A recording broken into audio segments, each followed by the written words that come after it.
listening to the sweet sounds of the After Movie Diner. Support us at patreon.com/After Movie Diner. Or I'll punch you in the teats. Rate and review us on iTunes, Earthling. And now, here's your host, Jon Cross. That's right, I am Jon Cross, and not just a product of your warped and twisted imaginations. So, this week, very excitingly, we received a voicemail. That's right, you can send voicemails to the After Movie Diner by calling 347-669-0053. That's 347-669-0053, or by going over to speakpipe.com/After Movie Diner. That's speakpipe, PIPE.com/After Movie Diner. Why not leave us a voicemail like this chap did? However, this chap did not leave his name or his telephone number or his email address or any of those things. So I have no way of responding to the voicemail other than on the show.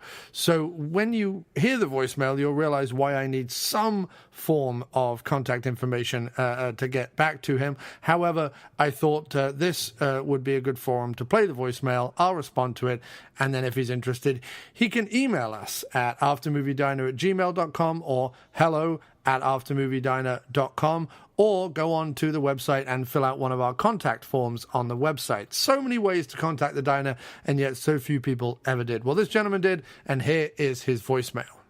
Hey, Jon Cross. I was wondering, how much Patreon money would it cost me to talk about the 1987 classic Hiding Out with You? Been a long-time listener, and I gotta say, I would love your take on that. Hell, I don't even need to be involved with it. I mean, you and somebody else could talk about it, but it's like one of those 80s movies no one ever talks about, and it drives me crazy. And my wife is tired of me talking about how great that movie is. So even if you hate it or dislike, or like it, I mean, there's a lot to talk about there. There's a lot going on. So just throw that out there. Bye. Well, thank you ever so much, whoever you are, for sending us that voicemail. I love movie recommendations, so that's fantastic. I've actually never seen Hiding Out, but would love to see it and form my own opinions and discuss the film if it seems like it's something that could be discussed. Certainly if it's going to save a marriage where the wife is frustrated with the lack of discussion about Hiding Out on podcasts, then I am all for that. If my Hiding Out podcast could in some way alleviate the pressure and tension about the lack of podcasts discussing this film, then that is a public service I would happily provide. All joking aside, and that was all joking, please do get in contact with us via email at hello@aftermoviediner.com or aftermoviediner@gmail.com to discuss this further. I'm going to try and track down a copy of 1987's Hiding Out and give it a look, and then we'll go from there. So that was cool. That was fantastic. Thanks so much for sending the voicemail in. Like I said, please, I do encourage all listeners to contact the After Movie Diner and give us some feedback, whether it's via email, whether it's via telephone at 347-669-0053, whether it's via speakpipe.com/After Movie Diner, or whether it's just rating and reviewing the podcast on iTunes, Spreaker, Stitcher, wherever podcasts are found. I embrace all feedback, positive or negative, so please do send us some in. I love getting feedback like this voicemail. So hopefully we can figure something out with 1987's Hiding Out. Let's just try and track down the film first and go from there. And now, our guest this week was born in the fires of Jeff's unusual basement of stuffed geese feet in New Pits, Idaho, to a blind one-legged Jaws harp player named Gregory and Leona Chipson-Dip, a woman of no distinguishable scars or taste in hairnets, but who played a mean game of gin rummy, hop the twig, and Fatima Gubbins, an old Bolivian game that requires the owner of the most pungent onion to go and insult a local clergy member. At the age of 5, my guest this episode moved to Goats Balls, Pennsylvania, to find a mate, learn how to crochet, and to seek his misfortune. Sadly, he was turned away at the town gates for being only 5 and unable to spell the word crevice properly. Disillusioned at such an early age, he forged west, taught himself to eat the food they sell under the counter at barber shops in Kentucky, mostly dried horse meats and deep-fried Dutch cheeses, and became adept at impersonating people with speech impediments. This got him noticed by Lenny the Twig, an entrepreneur and renowned puncher of ducks, who promptly made him join a travelling Renaissance clog appreciation group who were often deployed in overseas conflicts to confuse and scare the enemy into laying down their guns and taking up water polo instead. After many years living off the fat of the land, a weird dish they make in Junkin's Pubic Mound, Mississippi, out of old dog's lips and ground camel knees, my guest moved to Connecticut to set up his own dress-as-a-marmot swimming baths and grill, where he gained in notoriety for violently coughing on Mark Wahlberg's limo waxer during a game of strip parcheesi. This set a chain of events in motion, a lot of them involving heaps of pudding and a weapon made out of the bones of extras from old 70s NBC sitcoms called The Flagrant Wasp, that got him run out of town while he was dressed as Marsha Brady. He retired to Florida, where he raises some non-racist gecko lizards and often wears 2 hats, which he knitted himself out of the discarded foreskins he finds out the back of a bring-your-own-bottle synagogue and bris parlor in Orlando. You may all know him like an estranged aunt who once force-fed you radishes and locked you in a cupboard for drinking all her gin, but I call him Papa Porne. It's the one, the only, Moe Porne. I'm going to die immediately. Whoa. Yeah, you're going to have to cut that one out. And while he slowly dies, I'm not cutting that out, let's just leave it in. And while he slowly dies of what sounds like possibly dysentery, possibly just catarrh, who knows? That's an old Python joke I just stole, like almost verbatim. Anyway, as he slowly dies, the other reason why this is a very, very special episode is that we are covering 1997's Driftwood. And the only reason that's special, and believe me, it's not the content of the film. The only reason that it's special is this is possibly outside of like a very, very early film that Spader might have done that maybe isn't available. This is probably, of all his later works, the rarest and hardest to get hold of if you are in the United States. This is an exceptionally rare, weird little film made in Ireland, starring Spader and the French actress Anne Brochet. And so that's why it's special. It was a difficult one to come by. I had to call on my a difficult one to watch. It's a difficult one to watch. I had to call upon my internet minions to dig this one out for me. Because I wasn't going to pay $45 to some licensed bandit on Amazon who was going to flog me some German knockoff DVD for that amount of money. So I'm sorry about that. If the producers of the film want to come after me for watching a pirated copy, I will happily send them the $2 that this film is barely worth. Oh, it's Sleazy Spader Springtime. Welcome to the show. Oh, it's a Sleazy Spader Springtime. I want you all to know that if you please, there's James Spader Sleaze and it's got nowhere else to go. So loosen all your blouses, give your nose a damn good blow, 'cause now we're coming clean, oh yeah. It's 2019, Sleazy Spader Springtime show, oh yeah. It is 2019, Sleazy Spader Springtime show.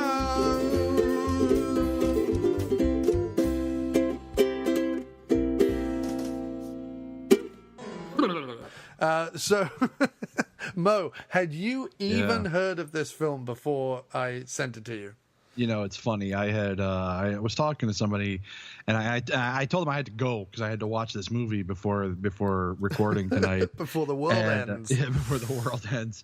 And they said, "Oh, what's the movie called?" I said, "Oh, it's called Driftwood." And they sent me a link on IMDb to a movie, a completely different movie called Driftwood.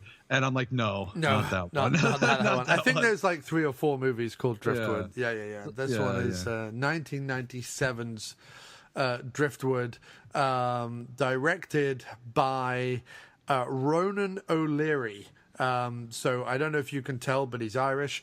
and it's written by Richard M. Waring, or it's based on his novel, I guess, as well. And it stars, as I said, James Spader and Anne Brochet, and then in subsidiary roles, Barry McGovern and Anna Massey. So there you go. That's exciting. Moe, do you want to tell people kind of vaguely what it's about, or shall I run down the plot? No, I'll do it, I guess. Okay. All right. So you got this French sculptor. Her name is Sarah. She is walking along the beach, looking for pieces of driftwood that she can use for her quote unquote art. And happens upon the ultimate piece of driftwood, James Spader. James Spader. She brings him back to her house, heals him, so to speak. I mean, he's injured basically the entire fucking movie, but, brings him back to the house and then promptly falls in love with him and determines that he should never, ever leave because she loves him and they should be together forever. Which may have something to do with the fact that the moment she gets him home, because he's injured, she cuts off all of his clothes. Yeah. And after seeing his weirdly ginger pubes, she's probably like, I'm going to keep this man chained up, and he is never getting away from me because, my goodness, it may be small, pink, and freckled, but that is one penis that I want to keep around. We don't. The funny thing is that the plot of the movie is basically Misery, except she's not smart enough to tie him to the bed. Yeah, it's basically Misery. It's yet another film, and it's quite funny because I've been looking up Spader films on Letterboxd recently, and someone has actually made a list of films in which James Spader's penis either plays a pivotal plot role or the entire film hinges on it. And this is, and I suggested two other films that he should potentially add to it. One being Driftwood, the other one being, and I'm going to have to find it. I'm going to forget it, but Star-Crossed. The other one being Star-Crossed, where basically an alien comes to Earth and Spader's like, so I have to have sex with you, right? Because you're an alien. You're an alien on Earth, and you've come to discover the true meaning of Spader. And Driftwood is another one that essentially hinges on one woman's insane desire to keep and control Spader's peen. So that's essentially what the film is about. It has... it's funny. The only other thing I could find online about this film was apart from sort of IMDb comments and Letterboxd comments, was a Variety review, which makes the actual very sort of salient point that they say that while the leads don't have much chemistry and they're not given much to work with in terms of script or anything like that, it says that a lot of the supports in the movie play it like it's some sort of grand guignol horror flick, especially McGovern, who plays like this crazy over-the-top leering grocery supplier, and Anna Massey, who plays the ghost of the mother. All that aspect is very sort of as if it's some sort of grand drama, horror, thriller, movie. But nothing else in the film is like that at all. It's sort of a little weird.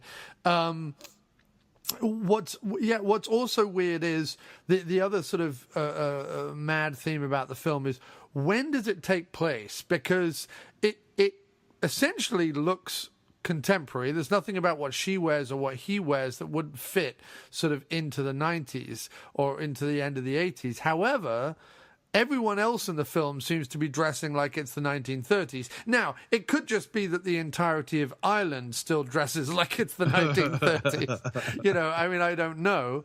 But like when the policemen show up at the end, I'm like, where do these policemen come from? A Dickens novel? Like they were dressed as if it was the turn of the century. So I mean, again, what I know about Irish policemen can be is this movie and then the Brendan Gleeson film The Guard. The Guard.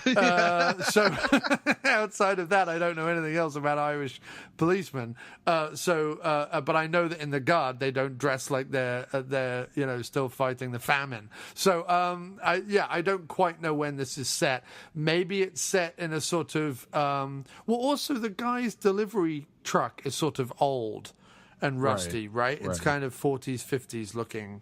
And it doesn't help that she sort of like makes everything because she's a sculptor. And she lives in a cabin that's been around since, probably 300 or 400 years. And I love the fact that she tries to convince him that she lives on an island when she clearly doesn't live on an island. Right. Although all best efforts to her, really, for doing that. But it seems more complicated than it's worth as the movie goes on. So maybe it's set in the 40s. Like maybe the idea is because when she goes to get the radio from now I'm thinking about it all. When she goes to get the radio, it's an old like 40s transistor radio style thing. So maybe it's set sort of just slightly post-war because he does make some comment about possibly being a war hero.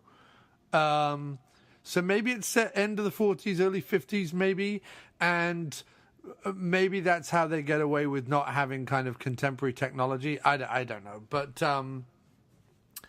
and then two people rock up on like a motorbike and sidecar. Now I'm thinking about it, there's a lot of hints that it's not set in the 90s. So I'm going to go with it being set somewhere near the end of the 40s.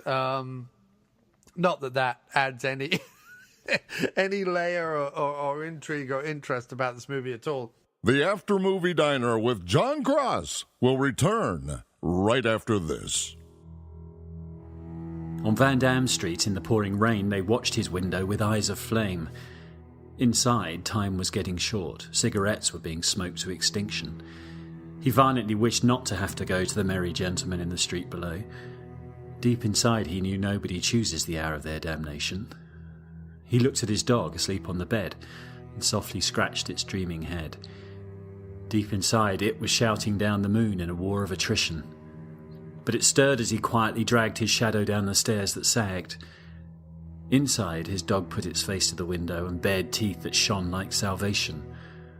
The tumbling glass flickered eyes of flame on Van Dam Street in the pouring rain.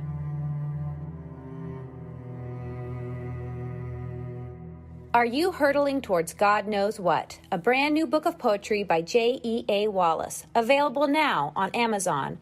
And we've made it easy for you. You can click through the banner link on aftermoviediner.com. You're listening to the After Movie Diner with your host, Jon Cross. The main problem this movie has is it sets up Spader. He's injured on the beach. He has convenient amnesia when he's woken up.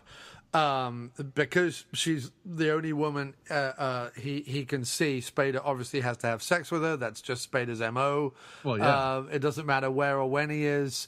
I presume he just goes through life and is like, well, here's a warm body. Let's move on. Not that she's fighting him either. She's all for it as well. So she's certainly culpable. But like he doesn't go, I might be married or anything. He does say the sentence at some point during the movie, but it does not stop him rutting around with the French lady.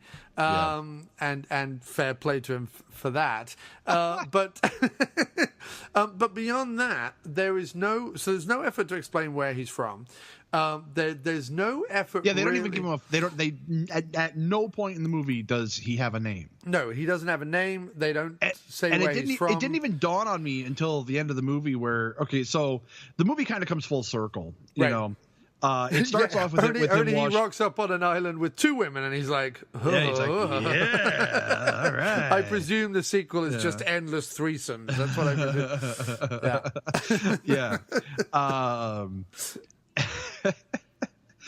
So the movie starts off with him washed up on the beach, and then he manages to get away at the end, and ends up crashing and washes up on another beach. Right.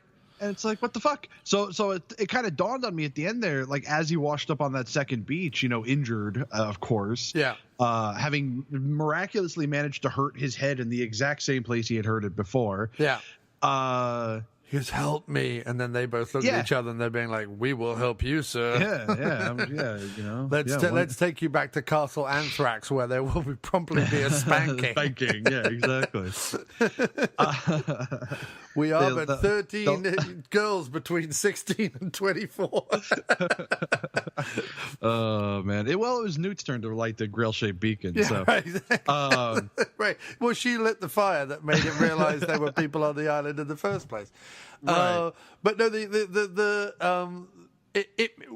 frustrating thing about the film is that the only driving narrative, because they don't bother to solve the mystery of who he is, they don't really, outside of him saying, look, I'll go find help, I'll go figure some stuff out, and then I'll come back for you. They don't really have a lot of conflict between the two of them. I mean, it certainly gets to a point where Spader has to say, look, I don't love you. This wasn't any, like, how can you possibly love me kind of thing. This is ridiculous. I've got to get off this island. Right. That's about the maximum level of conflict. He never really gets super intrigued or nosy about what's going on the farm where they are, or on the property where they are. He gets very suspicious or anxious about the island, and therefore there's a big chunk in the middle of the movie where she has to stop him going too far, otherwise he'll realize that he's actually on the mainland. But beyond that, there's no driving narrative for the film. They underwrite the whole thing. So whereas any normal, if you're going to have a two-hander in one place, whether it's something like A Sleuth or My Dinner with Andre or whatever, these movies are talkative. They are talky with Nell and I's and other, talk. It's got to be about the dialogue. And in this movie, it's not about any of that, really. Her dialogue is incredibly repetitive. And his dialogue, I mean, Spader... she's nonstop crazy and he's nonstop snark. Yeah, but he's not even... exactly. He's not even pulling full Spader. No, he's not. He feels like he was like, well, I'm going to take this film because it's in Ireland. I get to have sex with this French woman, and that sounds fine to me. That to me. Now, believe it or not, this movie cost $5.5 million. So I can only assume that a chunk of that change was to get Spader. Because literally they just wound up at a shack on an Irish hillside and went, this'll do. There's not, it's not like there's any special effects or anything like that. So, okay, maybe they went, we'll give you $1 million, you get to bone some French bird and you get a holiday in Ireland. And he went, all right, fine. I got to read something real quick here. I'm looking at one of the user reviews on IMDb. This guy gives it a 7, just for the record. No, I know. I've got that up as well because I was going to read some later. Yeah. I just got to read this one line where they say, that Anne, what's her name, Brochet, whatever, gives a great performance and has great chemistry with James Spader. Yeah. No. Not at all. No, and later on he says, the sex scenes were great. And Brochet has a fantastic body. We didn't think they were overdone or gratuitous. They were 100% overdone and gratuitous. Yeah, yes. It was absolutely unnecessary. Yeah. Which is you might be reading a different thing. I'm reading Daryl, who also gives it 7. Oh, no, I'm reading Claudio. Oh, okay. Well, Daryl says, we enjoyed this movie quite a lot. I don't know if Daryl is referring to him and whoever his he brother wants Daryl and his other brother Daryl, or whether he's just referring to himself in the plural, which could be quite the royal we. We enjoyed this movie quite a lot. Anne Brochet's character Sarah was a spinster, a psycho, yet quite erotic.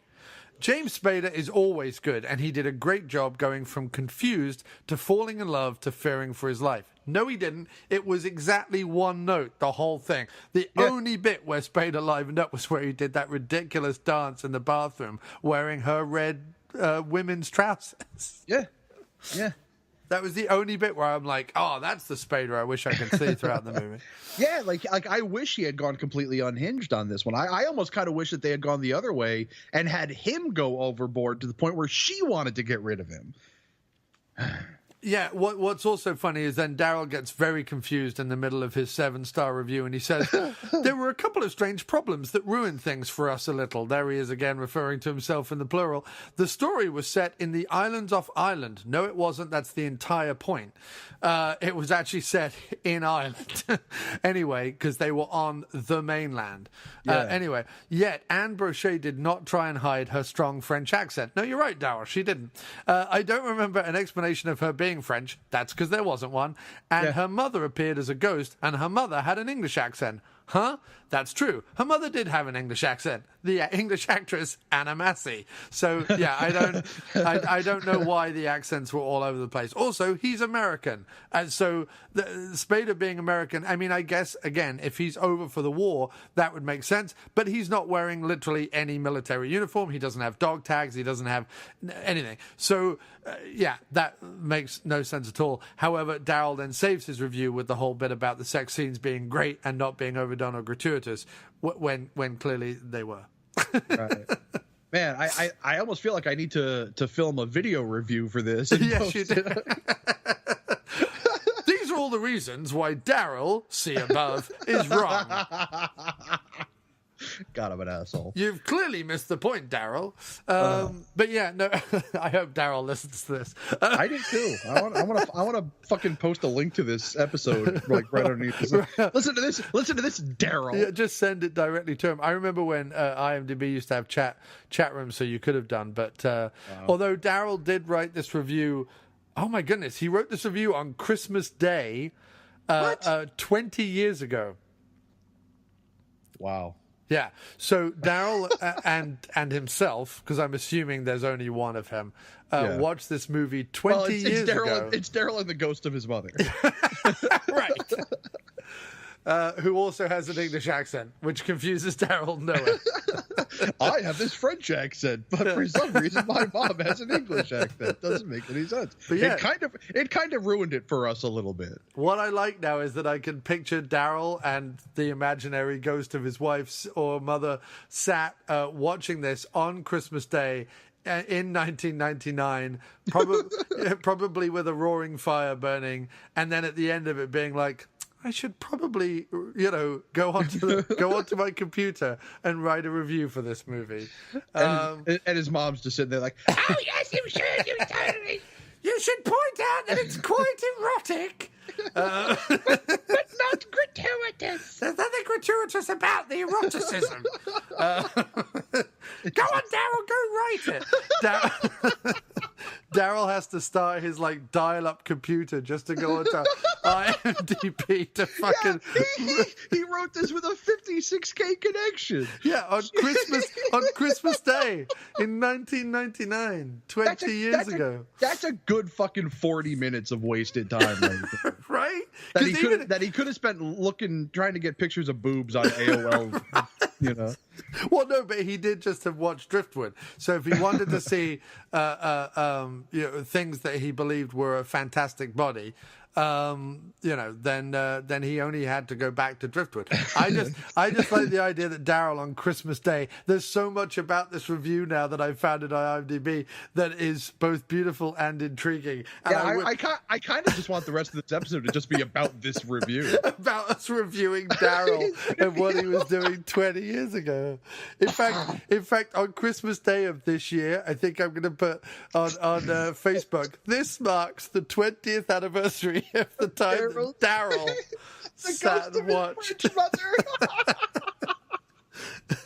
and watched Driftwood. How do I know? Because he wrote it on IMDb. He wrote a review. Oh, that's amazing.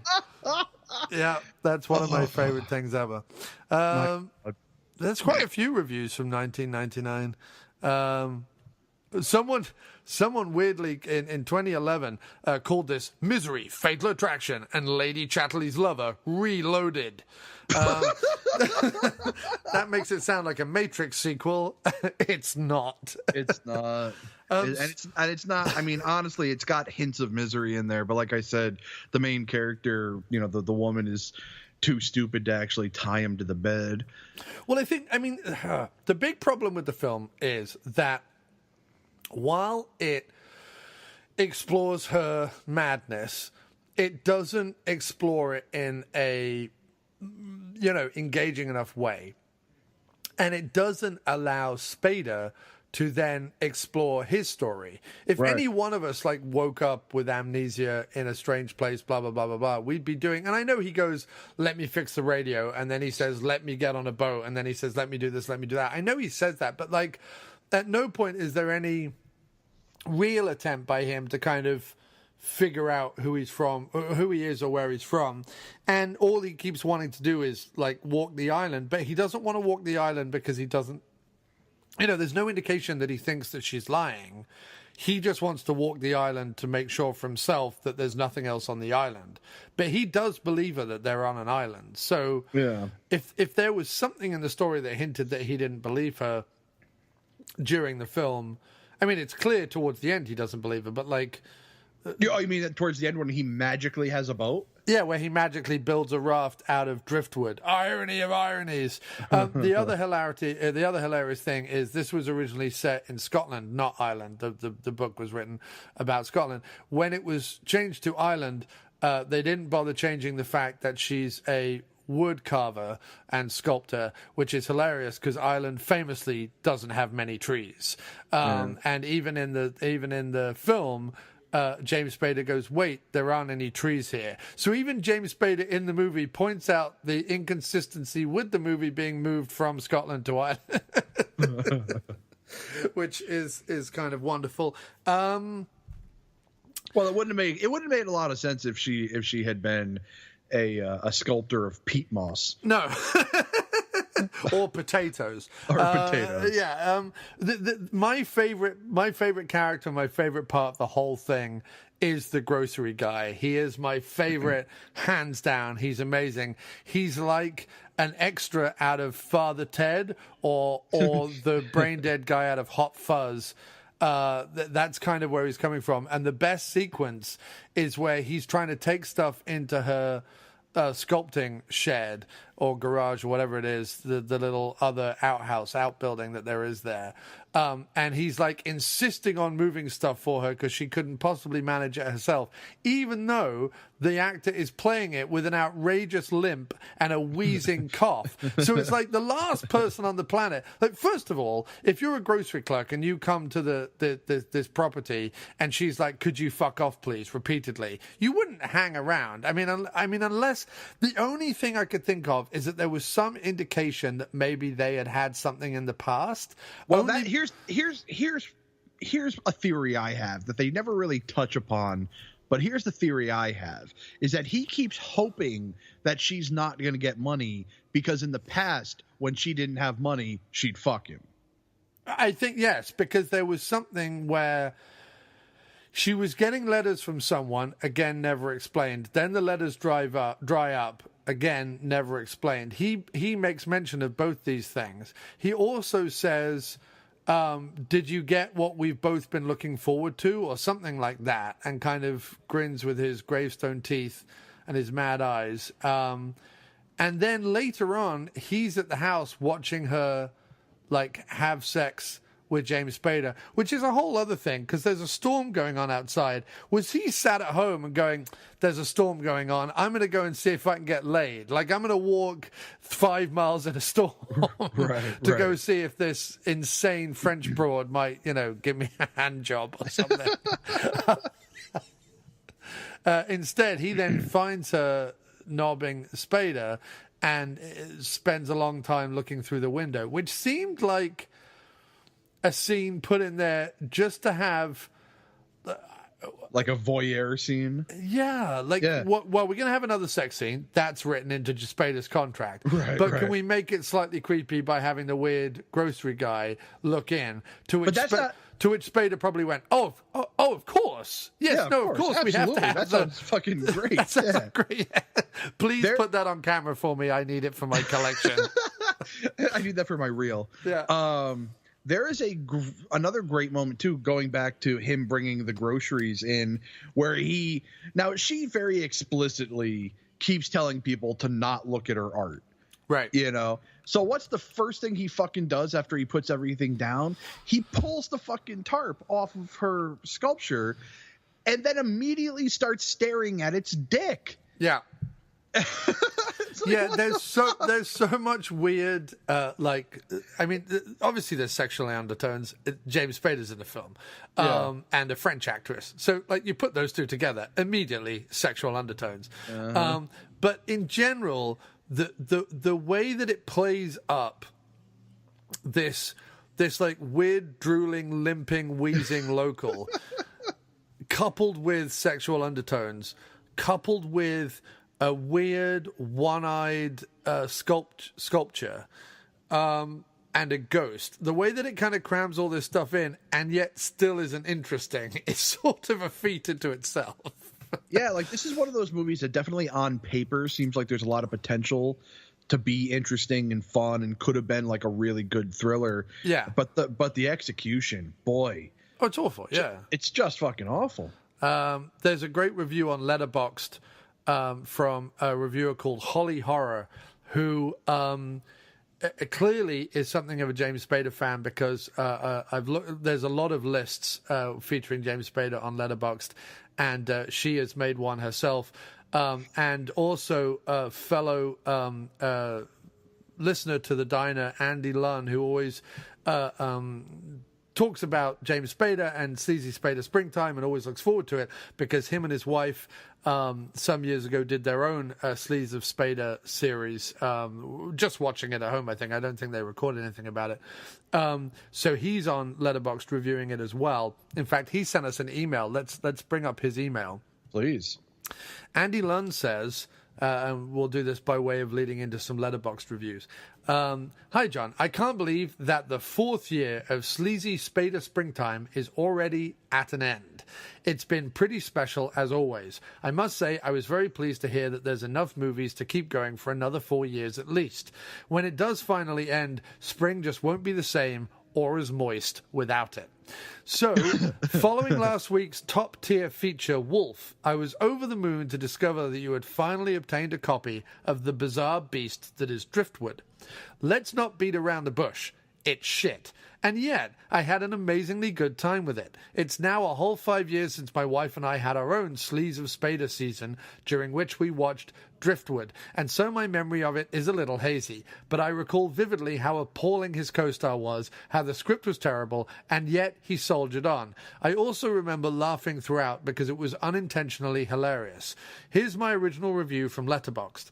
I don't think that I've ever seen a movie as unintentionally hilarious as this one. It's basically Misery, but without the snow and the novels. However, unlike Misery, it's not really any good.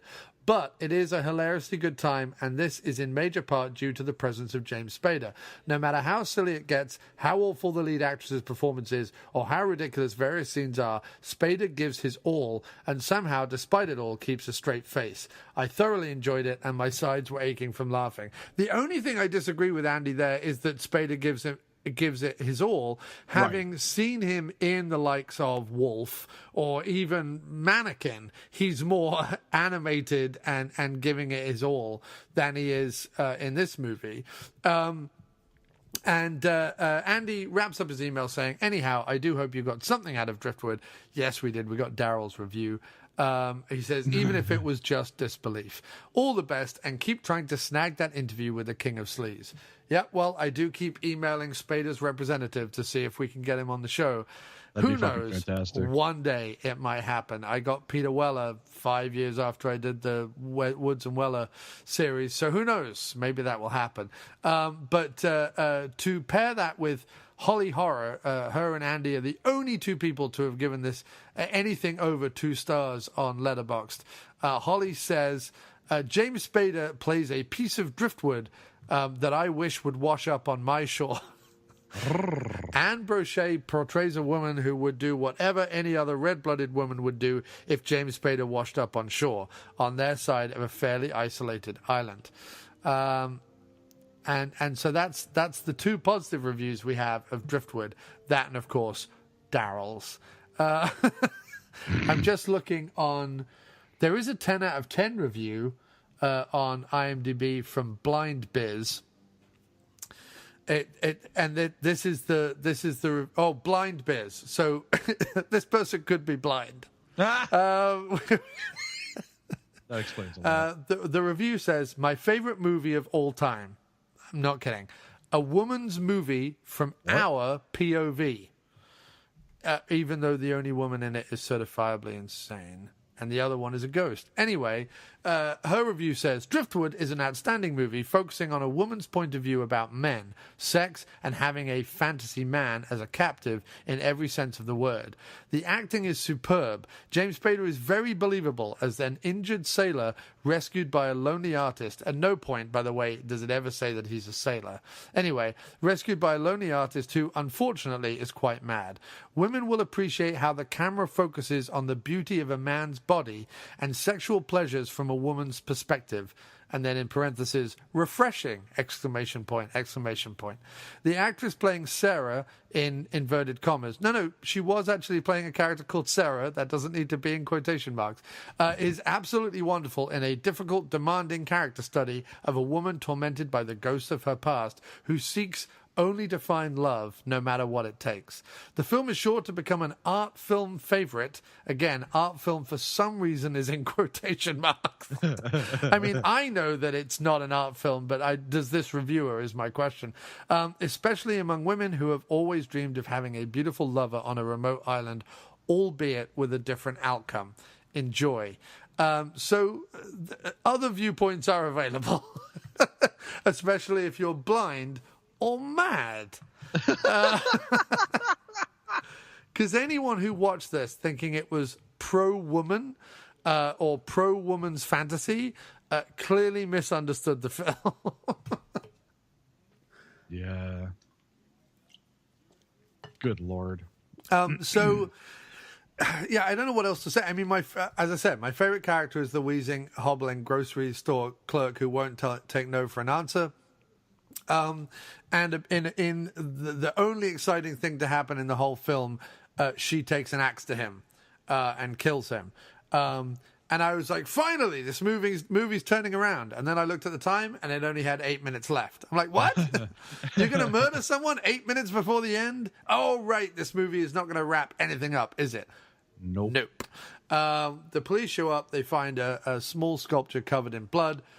They poke at a body. Down comes the dead greengrocer, and we cut to Spader washing up on another island. So absolutely nothing is resolved, wrapped up, or explained. And that's really it. There's so little to talk about this film. I feel like I'm disappointing Andy Lunn. But Andy, I have to say that while I understand why it could be found to be hilarious, I have to. The movie reviewer in me just wishes that with this setup and even with this cast, that they had just done something slightly more, and it wouldn't have taken more than 3 or 4 pages of extra dialogue to have made this more interesting. I think Moe's fallen asleep just while I'm reading reviews of the movie. Yeah, well, here's the thing. I was sitting here thinking back to the movie because I watched it this morning, and I've somehow managed to go a little comatose. Nice. Good. Oh, there is another 10-star review from Hawker 2. Again, this is from April 1999, so slightly less sad than reviewing it on Christmas Day. But they say more a 3-act play than a feature film. I have to say, if I went to the theater and this was the play, I would be even more disappointed, considering the price of theater tickets. Anyway, he says, the story is concise and honest. There isn't a story. Once we realize Sarah is lying about the seclusion of her island and see a few too many appearances of her dead mother, it becomes apparent where the story is heading. Sarah's loneliness and desire to keep the man, in inverted commas, people don't know how to use inverted commas. Anyway, with her, makes her a sympathetic villain by the end. It's not the most original premise, but it delivers the goods with a refreshing truthfulness and simplicity. Okay. All right. Enough reading other people's reviews. Let's go over then to the Sleazatorium. I presume you've listened to a previous episode of Sleazy Spader Springtime and you know about the Sleazatorium. Do you want me to go first so you can have a think, or have you already... Nope, I have an idea. All right, go ahead. Okay, I think he takes her half-finished statue, but... Oh, the one with the butt and the penis. Yes. Okay. Now, but I think he also takes the tarp that was over top of it, and once it's in the Sleazatorium, right, the only way you're allowed to see it is if you pretend to be a hunchback, limping, heavy breathing Irishman. Right. Yeah. Maybe he took the Irishman's coat and forces people to wear it. Right. And do their best limp across the... Exactly. Right. And they're only allowed to look at it as long as they get disturbed by the eye and stare way too long at the penis. I think that he's had that statue probably painted all except for the penis. Of so course. that when you pull off the tarp, your eye immediately is drawn to the penis. Like that's, right. I mean, that's what you're looking at. The rest of it is just sort of painted a kind of generic gray or brown or something. So you're not going to look quite at it just looking at the penis. It's funny you picked that because I also picked a statue. I thought that he would have taken the statue that was flecked with blood at the end, the one that the police detective gingerly fingers and then like rubs to see if it's blood. But as you've taken a statue, I think that Spader takes...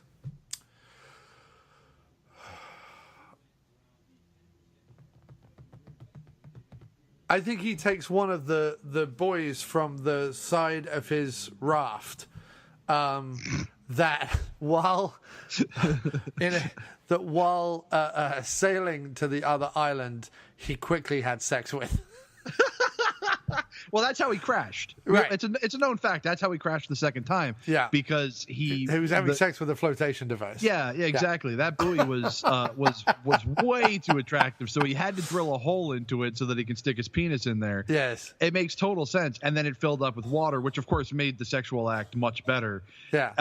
And then he washed up on shore where he inevitably had sex with those two women.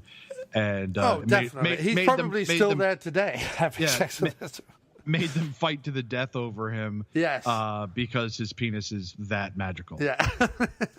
Yeah, this movie could just be called James Spader's Magical Penis. Exactly. And there could just be sequels where he keeps getting trapped on islands by women who fall madly in love with him and want his penis. He keeps escaping those islands only to make it to another island where there are now 3 women. And each sequel, there becomes increasingly more women. So that when you get to like Driftwood 9, he's finally met his match. Well, that's because in Driftwood 9, there's 8 women and a man. Right. Probably played by like fucking like Brian Thompson or Powers Booth. You know what we've forgotten. You know what he added. Forget all this. You know what he actually took to the Sleazatorium. I need to know. He took the goat. He took the goat. That's right. He took to the Sleazatorium. What was the goat's name? Sam. Something like that. Yeah. He only had 2 sexy scenes, 2 sexy partners in this movie. Right. You know, and what was the goat? Yeah, one who had, perky little boobs. Right.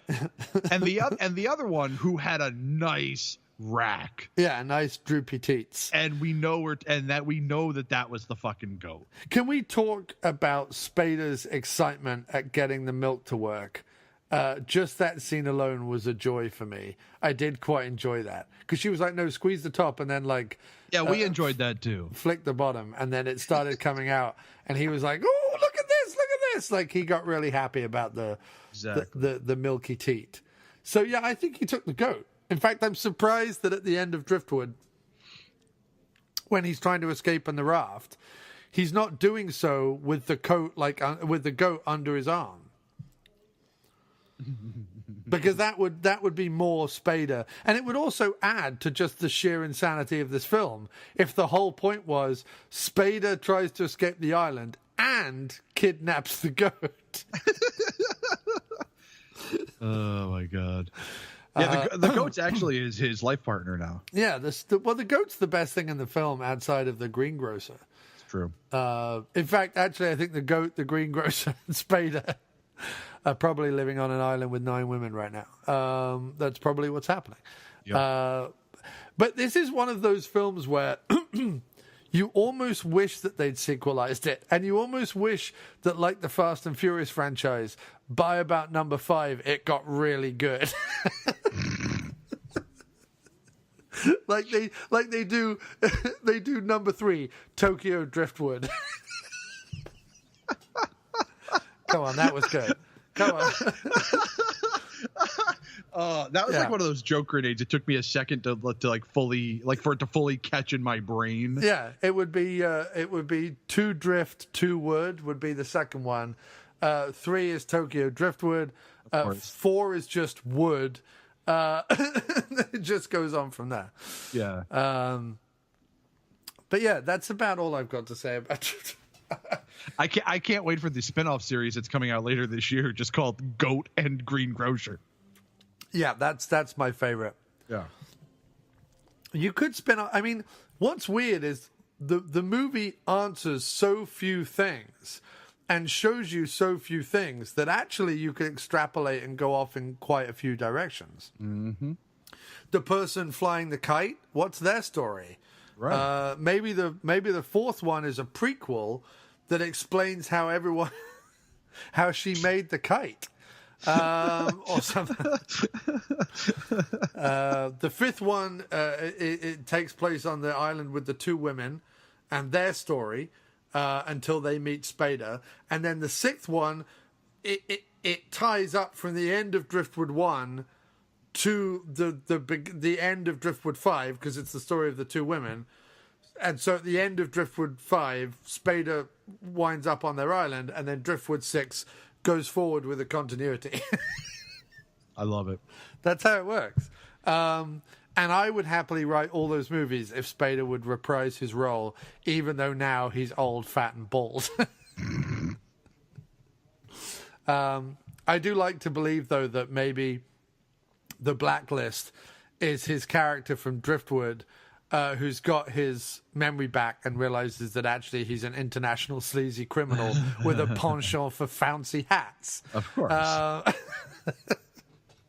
Penchant. A penchant for flouncy hats. Because that's the Blacklist. The Blacklist is him just flouncing around in scarves and hats, drinking tiny coffees and pursing his lips at every opportunity. Come on, Mo, help me out. Say something, dude. What do you want me to say, man? Let's put it this way. Okay, I'm glad that I watched the movie because it gave me an excuse to come on the show and talk with you. On the other hand, I'm really annoyed that I woke up early to watch this movie because now I'm fucking tired as balls. And half of that is because I watched this movie. Was it like, I mean, I only gave it, I think, 1.5 stars on Letterboxd. I'm not even sure I'd give it that much. I'd probably just give it a 1. Is it that bad? I think it is. Like, honestly, look. It is that bad, isn't it? That bad. It's legitimately that bad. And the only reason why it gets a 1 is because of the goat's teats. I mean, honestly. Right. They were fantastic. I said, my review was, I don't even know what to say about this empty nothing of a movie. So much could have happened that didn't. Spader got to be naked a lot, and that, wait, is this set in the 90s or is Island perpetually in the 30s vibe was amusingly weird enough to be slightly interesting, but ultimately it sets up way more mysteries than it answers. Man of the match, though, has to go to the truly ridiculous, overacting, gravestone teeth delivery man. What were they thinking? Right. Yeah. Well, they were thinking the fucking movie needed something. And then Benny, who was the only other recent reviewer other than me on Letterboxd, said the last line of James Spader's character in this is "help me," which is exactly what I thought for the entire length of this movie. So Yeah, that's it. So we tried to squeeze an hour out of Driftwood, and we got to 51 minutes. And if you think that 20 minutes of that is me just reading out reviews from the internet, it is. Yeah. Moe and I could not find more than 30 minutes of stuff to talk about this film with. Yeah, and you know, like honestly, if we had gone off on a tangent and talked about other things, we could have gotten an hour out of this pretty easily. But yeah, this movie doesn't have an hour. It really doesn't. So with the 10 minutes left then, Moe, do you have, off the top of your head, any personal James Spader favorites? It doesn't matter if we've covered them already or if we haven't covered them yet, but are you a Spader fan? And if so, what films? Well, you know, I think it's not, I mean, it's going to be a pretty obvious choice for me that one of my biggest faves for Spader is the classic Tough Turf. Mm-hmm. Trying to think of what else he's done. Which is coming out on Blu-ray from Kino Lorber soon. That's pretty fucking great. I mean, that's pretty fucking great. No Spader commentary, unfortunately. That's a shame. And there's like the ones we've talked about. I know we've talked about like I believe Less Than Zero. We talked about. Well, we talked about that on the Andrew McCarthy episode. Right. But you know, I love that. I'm a big Mannequin fan for what it is. I think that's where I'm thinking that you've been on a Spader podcast. I think it's because we did the Andrew McCarthy New Year one. True. But yeah, I mean, you know. You did Speaking of Sex last year. You know, it's funny. I just got to there on the IMDb, and I'm like, oh, that's the one we did. Yeah, and D. Shaw from the Three Black Geeks. And I honestly don't even. Here's how bad it is sometimes. Like generally, like I'm really bad at remembering movies. Like, because I only generally tend to watch movies once anyway. Yeah. But so I'm really bad at remembering like details. But I remember the impression that it left me. I don't remember a fucking thing about that movie. No, I mean I remember being pissed that it was, considering the cast, it was no good. Yeah. In fact, I think that of all the Spader movies that I've watched, the one that has angered me the most is Speaking of Sex, and the one that's probably bored me the most is this one. Yeah. Oh yeah, okay. I remember now. That's the one where there's a courtroom battle, like he's getting divorced or something like that. It's not a courtroom. It's a mediation room. Yeah. And Bill Murray's in it, and Lara Flynn Boyle, and right. And it should have been so much better than it was. Yeah. Okay. Yeah, I remember that now. Yeah. Fuck that movie. Yeah, it was terrible. Yeah. But yeah, no, that's the only other one you've been on. And you covered Mannequin and Less Than Zero on the Andrew McCarthy episode. Right. Which, yeah, I don't know. Like, am I going to make that part of Sleazy Spader Springtime? Am I going to have to redo those movies? Or do I just link Sleazy Spader Springtime to Andrew McCarthy episode as, like, further listening? That's what I would do. Yeah, that's what I would do. I would just link it. Why do those movies again if you've already done them? Because we do talk about Spader quite extensively when we're covering those two films. Right, now we also happen to cover the 2 Weekend at Bernie movies as well, which he's not in, unfortunately, because I think that would have been better. Could you imagine that instead of, I can't remember the dark-haired guy's name, but could you imagine if it had been Andrew McCarthy and fucking Spader? It would have been amazing. That would have been fucking amazing. If Spader kept trying to use Bernie's corpse as some sort of sex aid, right? That would have been incredible. Exactly. Like he kept on trying to use fucking Bernie's influence to get himself laid. Yeah. And of course it would work like 15 times. Of course. Yeah. Well, that would be the movie.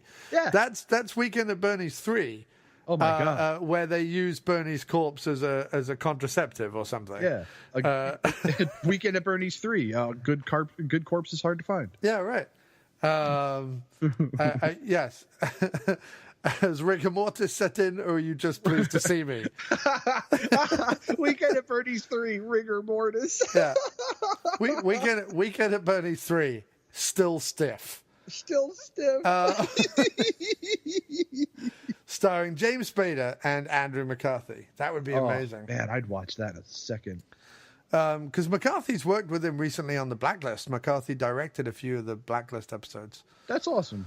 So you could get Andrew McCarthy and James Spader together for a Weekend at Bernie's 3. I don't know why not. And it's sort of like, that's where I'm at with the whole pop culture's gone mad thing. Like, we're all at a point where, Star Wars, Avatar, Indiana Jones, Marvel movies, DC movies, all this stuff, like pop culture's just gone insane, and they're just trying to do sequels and reboots. I mean, now we've got Chris Rock rebooting the Saw franchise. Like, no one asked for that. That's really fucking weird to me. So I'm like, come on, let's get Spader and McCarthy to do a Weekend at Bernie's 3. We've got Bill and Ted 3 coming out, so it's a perfect way to add to that. And then you have a Police Academy 8 with the Goots comes back. Then you have a crossover where Weekend at Bernie's and Police Academy has a crossover where somehow Bernie's reanimated corpse helps the Police Academy to solve a crime. Yeah, it's funny with all these all these writes reboots and all itself, this. Mo. It does. It absolutely does. But it's funny, you'd almost think with all these reboots and sequels and this crazy pop culture thing that we're going through, you'd think that we were trying to distract ourselves from something. Yeah, right. I wonder what could possibly be going on that we'd want to distract ourselves from. I know. I don't understand. I don't understand at all. Although I will say this. It's interesting because I talked about this before, but I watched a turkey shoot recently and was like, I wonder why they don't make any more exploitation films like after Nam and everything, when the shit hit the fan and the country was changing. They started to make a whole ton of exploitation movies. Until someone pointed out that we're basically living in an exploitation movie, and that anything that you came up with now would not be as crazy as what's going on. So clearly, what we've done is go the other way and just decided to embed ourselves. I gotta tell you, what would be the perfect fucking idea right now? What show to bring back? Bring back the fucking West Wing. Yeah. How much would you love to see a fucking West Wing series in the Trump White House? Well, except that it would be terrifying and upsetting. It would be exactly. It would be the human centipede of fucking Andrew Sorkin projects. I'd watch that. I quite like the idea of some. No, Mo. I think you've hit the nail on the head. The only way to do a exploitation film about these days is if you went like Human Centipede with it. So in other words, you would have a scene where Trump, or the Trump-like president, invited some sports team round to the White House where he fed them all fast food. You know how he keeps doing this thing where he keeps getting like McDonald's and fucking KFC and all this shit, and he goes, "Oh yeah, I'm just a regular dude." Yeah, fuck off. You're just a fat cunt. Anyway, it brings in the sports teams, feeds them all. Their coaches. Yeah, they're coaches. He feeds them all poisoned burgers. They then all wake up as a giant human centipede that snakes throughout the White House. Oh my God, yes. And that's not the only thing. Like he's got like reanimated corpses in the basement. He's got like a torture chamber in his bedroom. Like all the stuff from all the sick horror movies. He's got like a Faces of Death style, like endless loop on the screening room. Like the White House has been turned into like a fun house of horror. Exactly. And every single room in the White House is filled with just the most depraved, insane shit you could possibly have. And you could get the Crypt Keeper to play Kellyanne Conway. Yeah, exactly. Right. There was a SNL sketch the other night where the guy was talking about he was talking to like I forget what who's the guy who looks like a turtle? Pete Davidson? No. Who's a politician? I forget all the names. Mitch McConnell. Mitch McConnell. He was talking to Mitch McConnell. He was talking to the little guy who looks like Yoda with the ears and the bald head and who's another slimy fuck. Jeff Sessions? Jeff Sessions, that's it. Wow. So he was talking. I'm on point today. You're on point today. So he was talking to them, and he was like, the joke was, what would it take for you to not support Trump? And the joke basically was that Trump could basically do anything and they would still support him.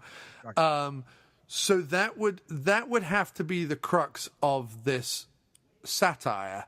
It would have to be how far and how depraved and how disgusting and how violent and horrific would the president have to get for his inner circle to, finally, like you could have Trump having sex with their wives, feeding their children to his dog, you could really go, like, what would it take? Like, you could have every single horrific moment could be a breaking point question. Right.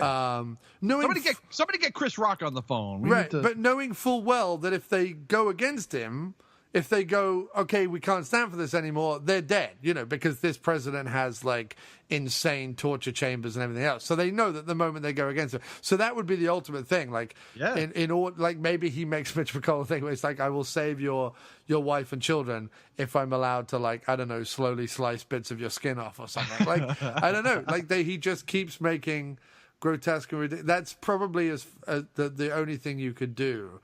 And then you would have to have one of his inner circle, or maybe like you would mix it with Olympus Has Fallen, and you would have it that one of his Secret Service guys finally snaps and has to navigate the hellscape of the interior of the White House in order to assassinate the president.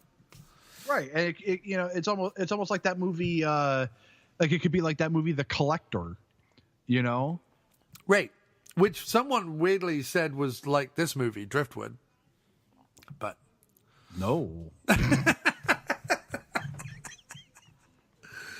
Yeah. I love it. I love this idea.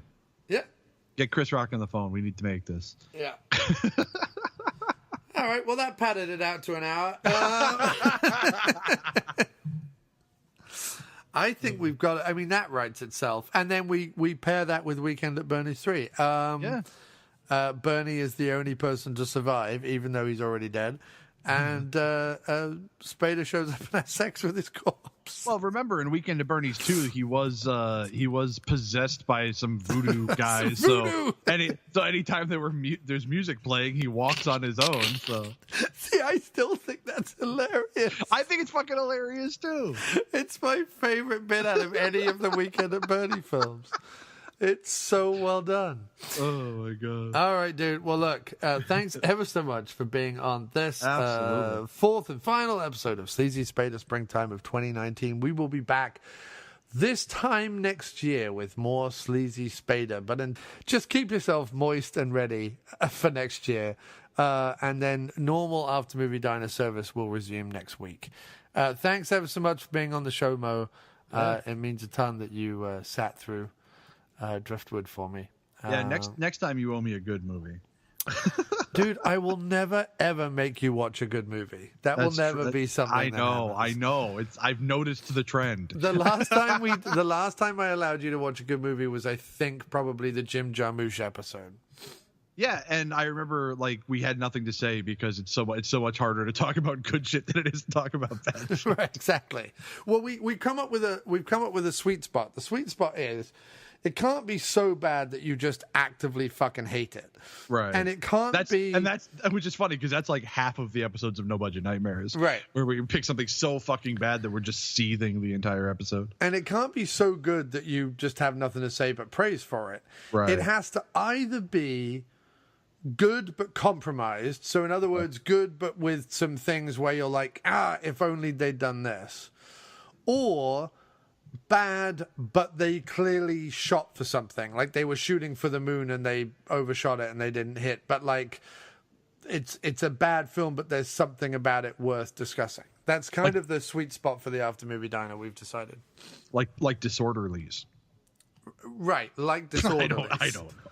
Which is a film we've never covered on the After Movie Diner. But still, maybe one day we will, Mo. And on that day, we won't have you guest, because that would be something you'd enjoy. It's true. I would enjoy that. But no, seriously, dude, this has been fun. And let's do it again sometime. Indeed. And so to end this episode, we're going to play Moe 75, MO 75, from the album of the same name, a 3-volume album which we wrote about on aftermoviediner.com from the band The Big Heist. It's absolutely awesome. Check it out on Spotify. The link will be in the show notes, but it is Moe 75, that's MO 75, by The Big Heist, Volume 1, 2, and 3. Look for it on Spotify and take a listen. It's awesome. Here is the title track.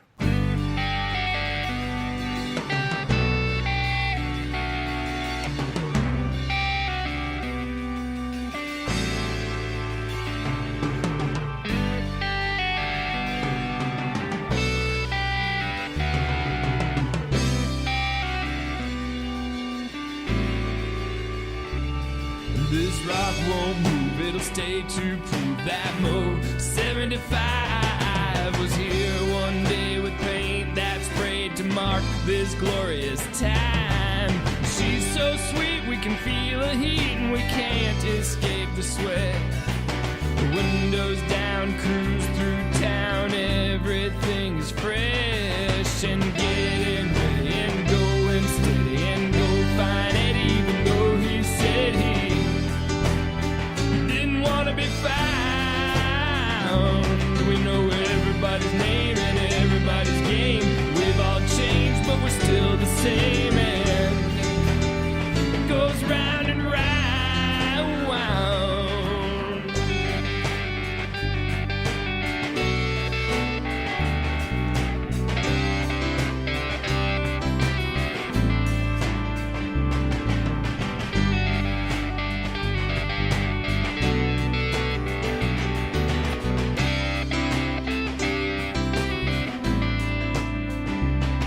This rock won't move, it reminds me of you taking Moe 75. And the dog that barked all alone in the dark, still happy to be alive.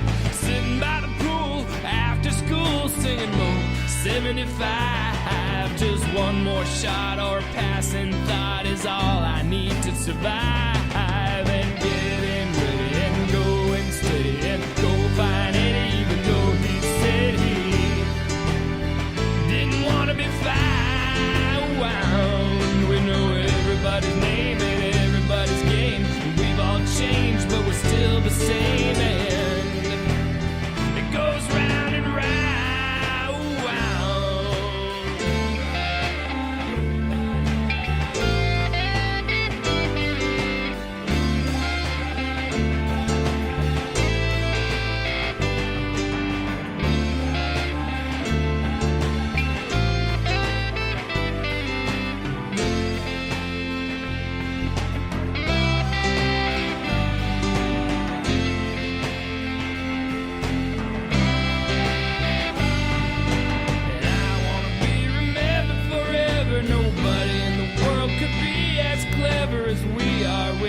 Jokes, you had to be there. If we ever settle down and switch to auto, at least I'll know I left my motto before I became like my folks. You know that